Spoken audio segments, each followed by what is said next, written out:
तो बच्चों आज हम physical properties of hello Erin discuss करेंगे। हालांकि जैसे मैं पहले भी बताया था, हेलो एल्केन और हेलो एरिन की जो फिजिकल प्रॉपर्टी है वो ज्यादा इंपॉर्टेंट नहीं है, फिर भी इसका जो फर्स्ट पॉइंट है वो है फिजिकल स्टेट,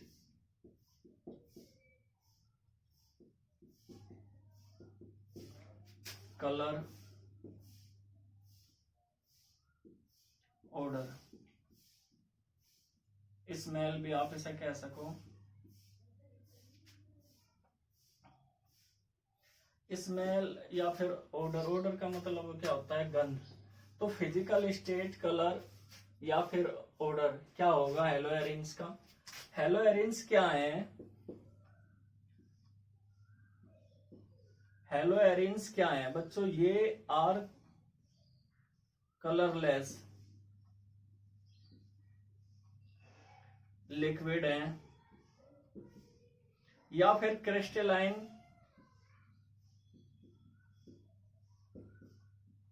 सॉलिड है। तो जो हेलो एरिन्स होंगे वे कलरलेस लिक्विड्स या फिर क्रिस्टलाइन सॉलिड होंगे, ठीक है। यानी कि इनकी जो फिजिकल स्टेट है तो लिक्विड्स होंगे या फिर सॉलिड्स होंगे, कलर लेस होते हैं। और इनकी जो ऑर्डर होगा, स्मेल होगी, वो कैरेक्टरिस्टिक्स होगी, ठीक है। ऑर्डर कैसा होता है इनका? कैरेक्टरिस्टिक्स। लिख लो सभी बच्चे। नेक्स्ट है बॉइलिंग एंड मेल्टिंग पॉइंट।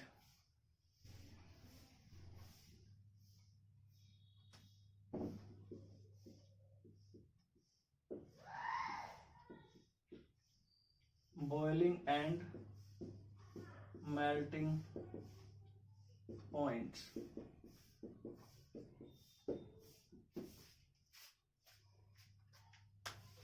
तो बच्चों इनके जो बॉइलिंग और मेल्टिंग पॉइंट्स होते हैं हेलो एरिन्स के, उसमें हम आपको तीन तरीके के बताओगे। एक तो वे बताया जाएगा जिसमें हेलोजन एटम डिफरेंट हो, एरिन्स क्या हो? सेम हो। फिर एक वो बताया जाएगा जिसमें हेलोजन एटम सेम हो और एरिन्स क्या हो? डिफरेंट हो।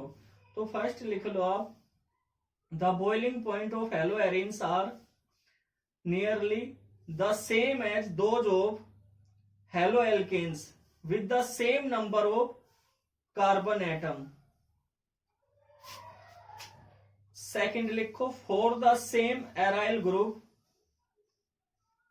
the melting and boiling points increase as the size of halogen atom increases. यानी जैसे जैसे हेलोजन एटम का साइज इंक्रीज होगा ऐसे ऐसे क्या होगा? इनके बॉइलिंग पॉइंट और मेल्टिंग पॉइंट इंक्रीज होंगे।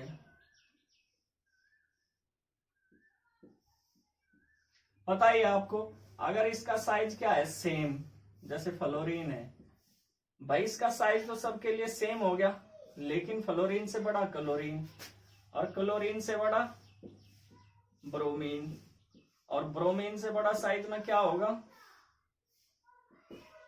आयोडीन। तो जाहिर सी बात है जो साइज में हेलोजन एटम सबसे बड़ा होगा उसी का ही क्या होगा? मेल्टिंग और बॉइलिंग पॉइंट हाई होगा। तो सबसे ज्यादा जो आइडोबेंजीन होती है, सबसे ज्यादा जो आइडोबेंजीन होगी उसका क्या होगा? बॉइलिंग पॉइंट होगा, जैसे 358 केल्विन। तो होता है फ्लोरो बेंजीन का, और क्लोरोबेंजीन का होता है 405 केल्विन, 429 केल्विन, और इसका क्या होगा? 462। तो आप ये देख लो, आपको ये याद रखने की जरूरत भी नहीं है क्योंकि ऐसे तो नहीं पूछे जाने के कितने होते हैं, बस आपको आपसे ऑर्डर पूछा जाएगा। तो फ्लोरीन स्मॉल साइज होने की वजह से इसका मोलिकुलर मास कम होता है और आयोडीन का मोलिकुलर मास सबसे ज्यादा होता है। तो आप इसे लिख लें। अब थर्ड वन है, for the same halogen atom the melting and boiling points increases as the size of the aryl group increases. तो ये कह रहे हैं कि अगर आप हेलोजन एटम तो सेम रखें, लेकिन क्या आप इंक्रीज करते चले जा, एराइल ग्रुप बढ़ाते चले जा, तो जिसमें एराइल ग्रुप ज्यादा होंगे उसका बॉइलिंग पॉइंट और मेल्टिंग पॉइंट हाई होगा, ठीक है। जस्ट हम उसमें क्या ले लेंगे? एक क्लोरीन ले लो, ब्रोमीन, आयोडीन या फिर फ्लोरीन ले लो, और एराइल ग्रुप आप इंक्रीज करते चले जाओ। तो एराइल ग्रुप पर डिपेंड करेगा, जितना ज्यादा मास होगा एराइल ग्रुप का उतना इसका बॉइलिंग पॉइंट और मेल्टिंग पॉइंट हाई होगा। अब जो फोर्थ है, the boiling points of isomeric dihaloarenes are nearly the same but their melting points are quite different.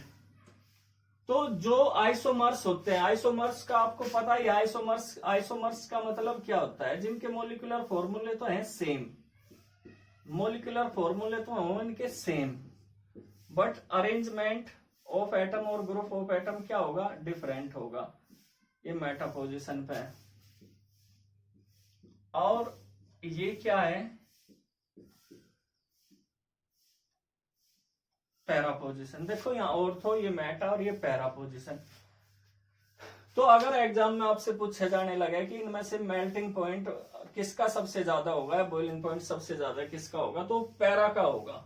ठीक है, इसका होगा क्योंकि इनमें सबसे ज्यादा सिमेट्रिकल है, और सिमेट्रिकल होने की वजह से, सिमेट्रिकल यानी दो बराबरी भागों में अगर आप इसे डिवाइड करो, ठीक है, सिमेट्रिकल होने की वजह से इसमें जो इंटरमोलिकुलर फोर्सेज होंगी वे क्या होंगी, काफी स्ट्रॉन्ग होगी। ठीक है, तो सबसे ज्यादा किसका होगा, सबसे ज्यादा इसका होगा। लिख लो सभी बच्चे, नोट कर लो। तो सबसे ज्यादा मेल्टिंग पॉइंट किसका होगा,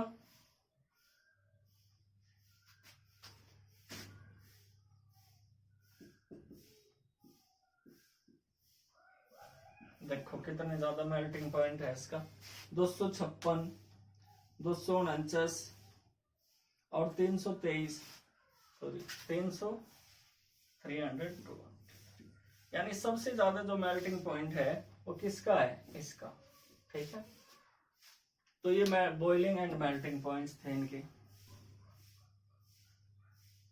अब नेक्स्ट है डेंसिटी।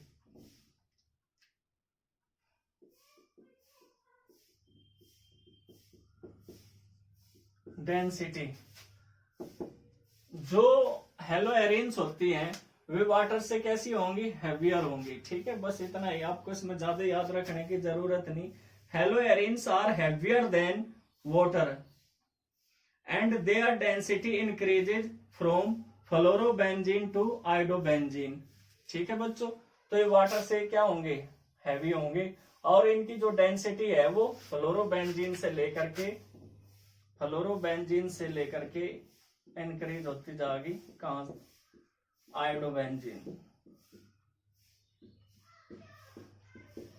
ठीक है, अब नेक्स्ट है सोलिबिलिटी। जैसे हमने आपको बताया बच्चों,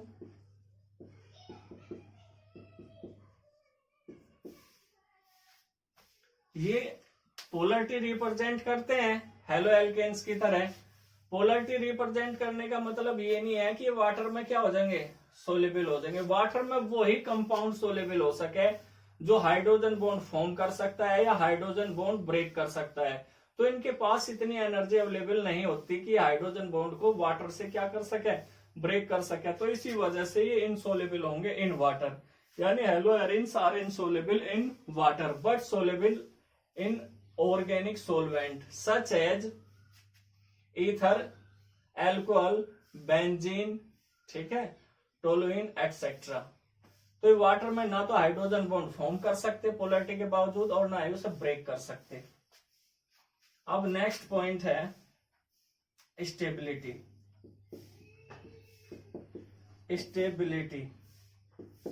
नेक्स्ट पॉइंट क्या है बच्चों, स्टेबिलिटी।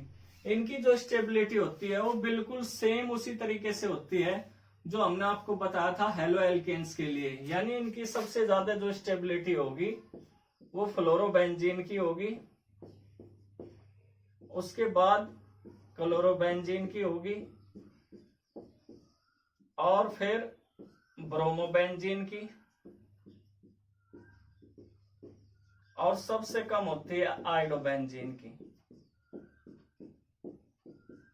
यानी आयोडीन क्या होगा, लिविंग ग्रुप होता है, हैवी मास होने की वजह से, इसी वजह से क्या हो जाए, इसका स्मॉल साइज होता है तो इसे छोड़ना क्या होगा, छुड़ाना काफी डिफिकल्ट होगा। ठीक है, लेकिन उसका साइज बड़ा होने की वजह से, ठीक है, उसे वहां से लीव करना यानी छुड़ाना, वहां से सेपरेट करना काफी आसान होता है। तो स्टेबिलिटी में सबसे ज्यादा फ्लोरोबेंजीन की और सबसे कम आयोडोबेंजीन की। नोट कर